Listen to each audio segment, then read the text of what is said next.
In March 1918, Russia made one of the most shocking and controversial decisions in history by signing the Treaty of Brest-Litovsk with the Central Powers. This treaty officially pulled Russia out of World War I, but at a massive cost, losing a third of its land, a huge chunk of its population, and most of its industrial and agricultural heartlands. So, why on earth would they agree to such a disaster?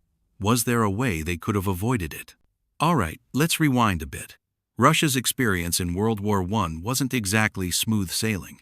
At first, things seemed manageable, but as the war dragged on, it quickly spiraled out of control. The Russian people, they were fed up with the endless fighting, and by 1917, civil unrest was reaching a breaking point. The February Revolution, the abdication of the Tsar, and the establishment of the Russian Provisional Government, these all happened in quick succession. And then, in October 1917, Lenin and the Bolsheviks seized power in a historic revolution.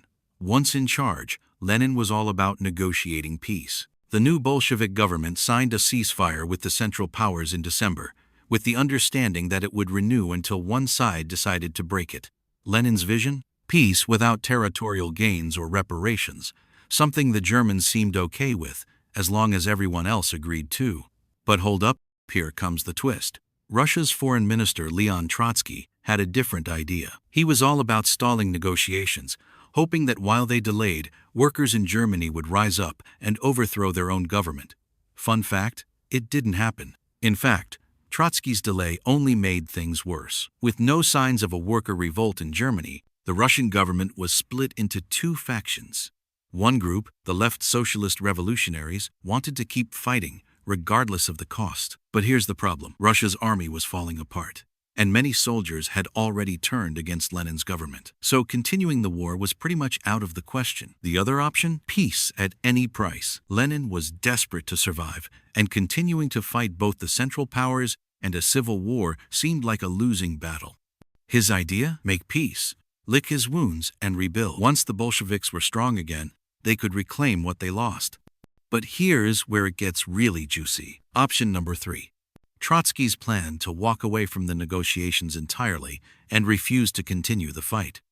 His idea was to let the Germans advance and look like the bad guys in the eyes of German workers, sparking an uprising against their government. But guess what? The Germans didn't care. They just kept advancing and took the land anyway. And of course, most German workers couldn't care less about this victory.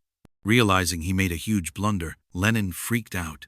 He moved the capital to Moscow and reluctantly accepted all of Germany's terms. This included giving up Ukraine and Finland territories that were already slipping out of Russia's hands anyway. Lenin's position was fragile, and the situation called for some serious damage control.